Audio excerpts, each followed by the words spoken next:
먼저 이 다니엘과 또 세 명의 친구들이 타국에 가게 된 사연을 먼저 듣고 시작하면 좋겠네요. 예, 금방 말씀하신 것처럼 네, 다니엘도 많은 예언을 했었지만 에스겔 선지자와 다르게 다니엘은 당시에 이제 행정가가 된 신분이었습니다. 먼저 그 사연을 이야기하자면 오래전 이제 히스기야 시대 때 이미 하나님은 바벨론으로 모든 것이 사로잡혀 간다는 말씀을 들려주셨습니다. 바벨론 왕 사신들이 예루살렘 방문했을 때 히스기야는 자신의 궁전과 상고에 있는 모든 보물을 숨김없이 보여주었습니다. 이 하나님께서는 하나님께 영광과 감사를 돌리지 않은 그 히스기야를 향해 분노하시고 장차 히스기야에 자랑했던 모든 보물들이 바벨론으로 옮겨질 것이고 또 왕의 후손들 중에서도 바벨론 왕국에서 황관이 될 사람들이 있을 거라고 예언했습니다. 그리고 그 히스기야의 아들 므낫세는 그 전에 있는 그 어떤 왕보다 더 악하게 우상 숭배를 했고 하나님 앞에 죄를 범했습니다. 그래서 하나님께서는 예루살렘이 사람의 그릇을 씻어 엎듯이 버리실 것이고 그 남은 자를 대적의 손에 붙여서 노략과 겁탈을 당하게 할 것이라고 말씀했습니다. 또 세월이 흘러서 다니엘 시대 때 이제 여호야김이 왕위에 올랐을 때 그는 동일하게 하나님 보시기에 악을 행했고 또 백성들을 죄악 가운데 두었습니다. 그래서 선지자 예레미야가 아주 간곡하게 하나님의 말씀을 그렇게 전했지만 그 말씀을 기록한 두루마리를 칼로 하나하나 불태우면서 하나님의 경고를 말씀을 조롱했습니다. 결국에는 여호야김 때 그 3년에 바벨론의 군대와 또 주변에 있는 아람, 모압, 암몬의 군대들이 유다를 쳤고 그때 여호야김은 쇠사슬에 묶여서 바벨론으로 끌려갔고 또 그때 다니엘과 그의 세 친구 사드락 메삭 아벳느고 역시 왕족과 귀족 출신으로서 바벨론에 잡혀갔습니다. 이것이 바로 1차 포로이고요. 이때가 바로 BC 605년이었는데 이 바로 예레미야의 70년 바벨론을 섬기는 그 시작이 되었습니다. 하나님께서는 여러 번 선지자들을 보내어서 그들이 악한 길에서 우상을 섬기는 그 길에서 돌이키라고 말씀했습니다. 하지만 유다 백성들은 다른 신을 섬겼고 자기 손으로 만든 우상을 숭배하면서 하나님의 분노를 불러일으켰고 결국에는 그들이 하나님의 말씀을 거부해서 율법에 기록된 모든 저주대로 대적들의 포로가 되는 그러한 결과를 맞이했습니다. 네. 그러면 바벨론 제국이 유다를 1차로 치고 잡혀갔을 때 잡혀갔던 포로 중에 다니엘과 또 세 명의 친구들이 있었다는 거죠. 네, 맞습니다. 네. 이 포로들 중에 이 다니엘과 또 이 세 명의 친구들이 매우 총기 있어 보였던 것 같아요. 그래서 이제 뽑힌 거죠. 그 중에서 뽑혀서 왕궁에서 이 바벨론 왕에게 이제 쓸모 있는 사람으로 교육을 받는 과정이 성경에 나와 있죠. 이 다니엘과 이 세 친구들은 왕이 주는 진미와 이 술을 거절했다고 하는데요. 이 진미라고 하면 아주 맛있고 이 진귀한 음식들이었을 텐데 몸에도 좋고요. 왜 거절했을까요? 예, 먼저 성경 말씀 한 구절 읽어보겠습니다. 다니엘서 1장 8절인데요. 다니엘은 뜻을 정하여 왕의 진미와 그의 마시는 포도주로 자기를 더럽히지 아니하리라 하고 자기를 더럽히지 않게 하기를 환관장에게 구하니 하나님이 다니엘로 환관장에게 은혜와 긍휼을 얻게 하신지라. 예, 우리가 성경에서 구체적으로 왕의 진미와 포도주가 어떠한지는 잘 모르지만 다니엘서의 5장에 보면은 벨사살 왕이 이제 술을 마시면서 이제 우상에게 찬양하는 모습을 기록을 볼 수 있습니다. 당시 바벨론은 이제 아주 심하게 우상을 숭배하는 나라로서 또 왕의 진미나 포도주가 먼저 우상에 드려진 제물로서 다시 그들에게 제공되는 가능성이 굉장히 높다고 합니다. 네. 또 나아가 당연히 하나님을 섬기지 않는 바벨론의 그 진미는 율법에 따라서 부정한 어떤 돼지고기나 많은 그런 음식들이 있었을 가능성이 높습니다. 그리고 다니엘은 무엇보다도 정확하게 자신들이 왜 포로로 바벨론에 잡혀왔는지 그 이유를 알고 있습니다. 마치 고라 자손들이 하나님을 향해서 굉장히 경외하는 마음을 갖고 고라 자손들의 시가 시편에 기록되어 있지만 그들은 고라의 멸망을 목격했고 하나님을 뜻을 어긋났을 때 어떠한 결과를 맞이하는지를 보았듯이 다니엘, 사드락, 메삭, 아벳느고는 이스라엘 백성들이 하나님을 떠났고 하나님의 말씀을 어겼기 때문에 모든 저주가 왔다는 사실을 발견했습니다. 그래서 다니엘은 눈앞에 보이는 바벨론 왕인 느부갓네살보다도 하나님을 더욱 두려워하는 마음을 갖게 됩니다. 그가 이제 다니엘서 9장 4절에 이제 하나님 드린 기도를 보면은 크시고 두려워할 주 하나님이라고 표현을 하는데요.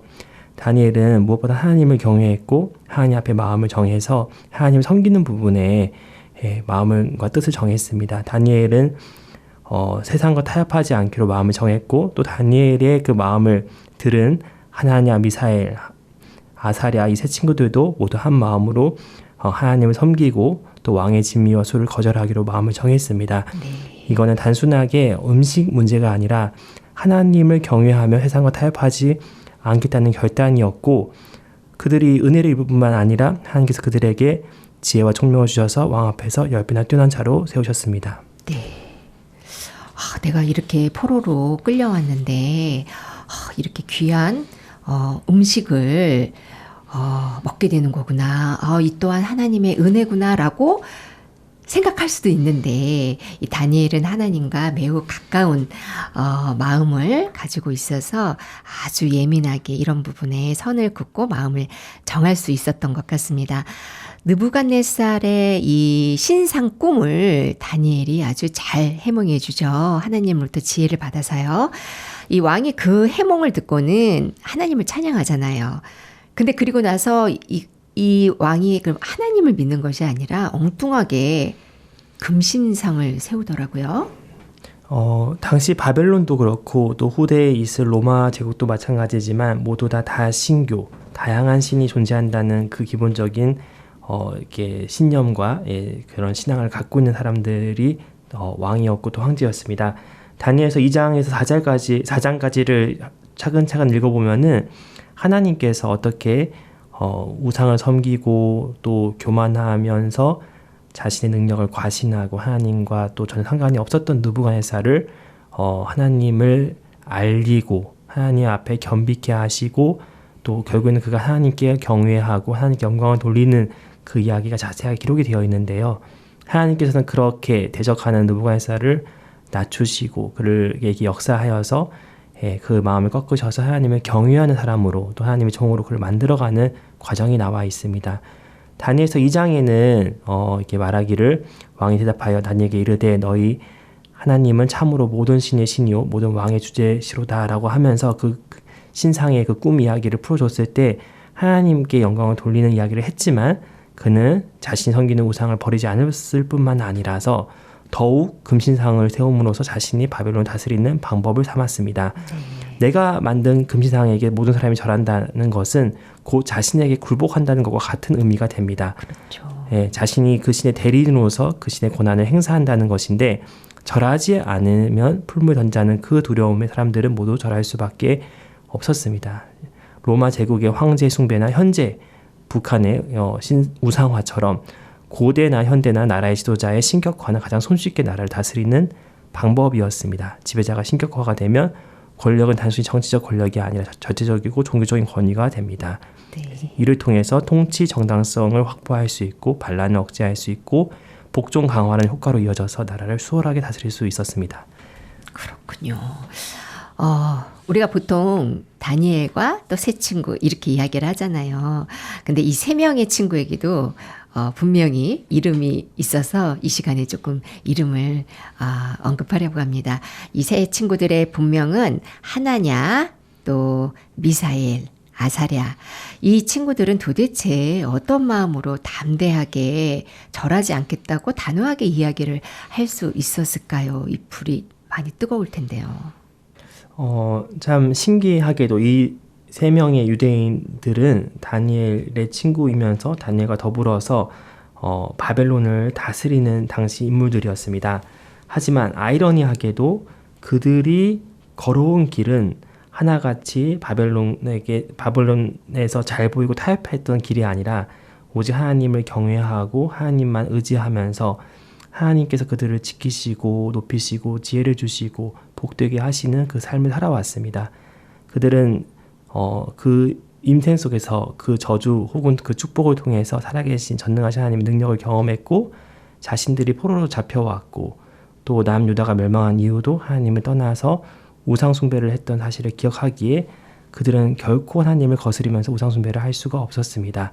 그리고 하나님께서 그 전에 자신들을 지켜주셨듯이 이후에도 지켜주실 것을 믿었습니다. 하나님께서 그들에게 정한 마음을 주셨고 또 그들 마음에 거하신 성령께서 불편한 마음을 주어서 도저히 금상 앞에 절할 수 없게 하실 뿐만 아니라 그 어느 때보다도 그들은 풀무에서 화형을 당한다는 협박 앞에서 담대하게 하나님께서 자신들을 지켜주실 것임을 또 설령 그렇지 않을지라도 절하지 않겠다는 것을 외칩니다.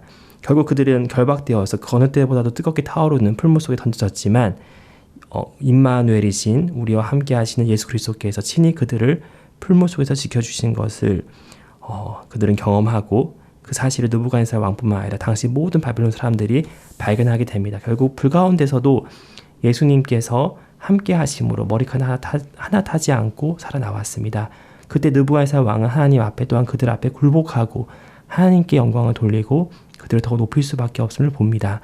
그들은 믿음으로 바벨론이라는 나라를 이겼고 오직 여호와 하나님만 참 하나님이시라는 사실을 바벨론 제국의 모든 사람들에게 알리는 놀라운 역사에 쓰임받는 인물이 됩니다. 네. 이 세 친구들을 끌고 갔던 이 병사들은 풀무불 그 뜨거운 온도에 오히려 그들은 타서 죽었지만 또 이 세 친구들은 머리털 하나 그을리지 않았다는 것. 정말 하나님이 함께 하시는 자와 함께 하지 않는 자의 어떤 극명한 대비를 이렇게 볼 수가 있겠네요. 유유상종이라고 이 다니엘과 이 세 명의 친구들은 어떻게 이렇게 똑같은 마음을 가지고 있는지 모르겠어요. 다니엘을 사자굴에 또 세 친구들은 풀무불 앞에서 이 타협하지 않으니 하나님이 마음이 더 급해지셔서 천사들을 막 급파견하신 것이 아닌가 싶어요. 이렇게 마음을 정한 다니엘에게 하나님은 장차 이 세상에 일어날 많은 계시들을 보여주시는데요. 전도사님은 다니엘과 이 세 친구들을 보면서 개인적으로 어떤 마음이 드시는지요? 우리가 흔히 듣는 말이지만 로마에 오면 로마 법을 따르라는 말이 있습니다. 그들은 머나먼 바벨론의 포로로 잡혀왔고 또 바벨론에서 바벨론 왕이 자신을 해할 수 있는 권세가 있는 것처럼 보이지만 그들은 포로였지만 적은 부분의 왕의 진미와 포도주를 먹지 않는 일부터 하나님 앞에 뜻과 마음을 정했습니다. 우리가 교회 안에서 간증을 들을 때가 많습니다. 당신의 종께서 물질을 필요로 할 때 사람들에게 암시하지 않고 하나님께만 구했을 때 하나님 필요한 물질을 주시고 또 아무도 돕지 않는 악곡동이나 또 대구에서 복음 전도를 시작하셨을 때 하나님만 의지해서 복음을 전하면서 기도를 했는데 하나님께서 그 기도를 응답하실 뿐만 아니라 그 기도를 이끌으셔서 온 세상에 선교사를 보내고 또 방송 설교 또 서적을 통해서 설교를 그 복음을 전할 수 있는 그러한 길을 열어달라고 기도했고 하나님은 그 약속을 종에게 주셨습니다. 작은 부분에 하나님 앞에 마음을 정했을 뿐인데 다니엘은 이 세상에서 일어난 많은 계시들을 깨달을 뿐만 아니라 다니엘과 마음을 함께 했던 세 친구들도 그 10배나 뛰어난 지혜와 총명을 하나님이 주셔서 그들이 바벨론 온 도를 다스린 사람들이 되었고 또 금시장 앞에 극렬히 타는 풀무 앞에 절하라고 명하는 왕의 명령조차도 어기어가면서 하나님을 섬기고 또 하나님의 보호를 받는 놀라운 사람들이 될 수 있었습니다. 다니엘의 마음을 새 친구들이 흘러받아서 그들도 세상을 이끄는 믿음의 사람이 된 것처럼 우리도 하나님의 종의 마음을 흘러받고 또 말씀의 인도를 받을 때 얼마든지 변하고 세상을 이기는 하나님의 사람이 될 수 있다는 마음이 듭니다. 오늘 다니엘과 세 명의 친구들 이야기를 아주 재밌게 전해주신 기쁜 소식 강남교회 유인덕 전도사님 감사합니다. 감사합니다.